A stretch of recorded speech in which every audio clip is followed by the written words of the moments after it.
Hi guys, it's Lynette. Today we're making a batch of delicious, moist, and sweet cornbread. First things first, preheat that oven to 350 degrees and we're going to mix our dry ingredients. We're going to add in 1 cup of yellow cornmeal, 1 cup all-purpose flour, 1/2 cup sugar. If you want it less sweet, cut the sugar in half, 1 teaspoon salt, and 1 tablespoon baking powder. Once all of your dry ingredients are in the bowl, we're going to mix everything together until they are well combined. Once your dry ingredients are mixed, they'll look just like this.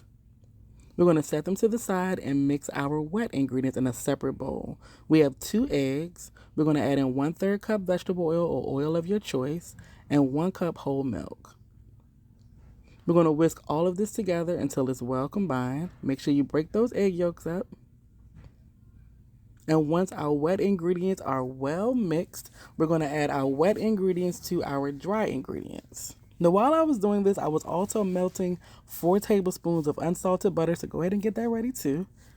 So let's add those wet ingredients to our dry ingredients. We're going to mix everything together until it's just combined. And I'm using a spoon here. You can also use your whisk.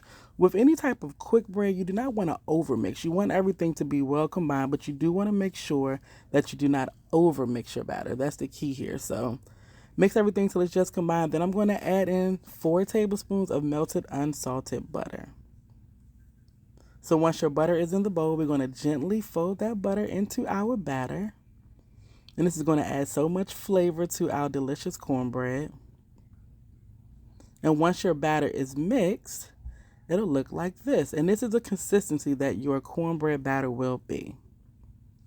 All right, so set that to the side. I'm going to grab an 8x8-inch baking dish and put 2 tablespoons of unsalted butter in my baking dish. I'm going to pop this in the oven for about 7 to 10 minutes so my butter is melted. You want to watch it because you don't want your butter to brown, but you can see it's nice and melted. I'm going to swirl it around. Some people also use baking grease. You can use nonstick cooking spray. It's totally up to you. I like the butter because it gives that nice brown, kind of crunchy edge, and of course a buttery taste.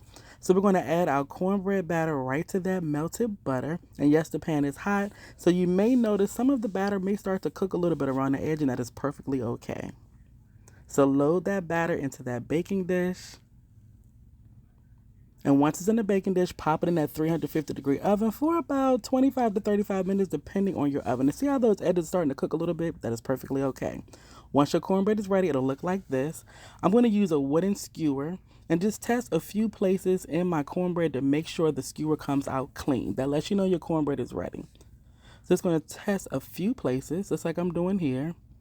When the skewer is coming out clean, it's kind of hard to see, but it's nice and clean. Set it on the table, and of course, we're going to top it with a little bit of butter. You don't have to. My grandmother always rubbed the butter on top, so that's what I'm doing. It takes a little bit longer for it to melt. You can melt it and pour it over. It's totally up to you. I'm doing it old school. This is what we're used to doing. So once this butter is melted on top, it'll look like this. I'm going to allow the cornbread to sit for a few minutes before I cut it. And it is time to cut our cornbread. I cannot hardly wait. It smells so good. So I'm going to grab our knife, cut that cornbread. Look how easy that knife just glides through this moist and delicious cornbread. If you like a middle piece or an end piece, get whatever piece you like. And you can see how easily the edges lift up because we buttered our dish well. And I am going to grab a piece. Now look, I tried to use a knife to get the piece out, but it was still warm, so it crumbles. I used my hand, I'm being honest. Look how nice and soft and moist this cornbread is. I tasted it. It is absolutely delicious. Hopefully you all give it a try, and I'll talk to you later. Bye, guys.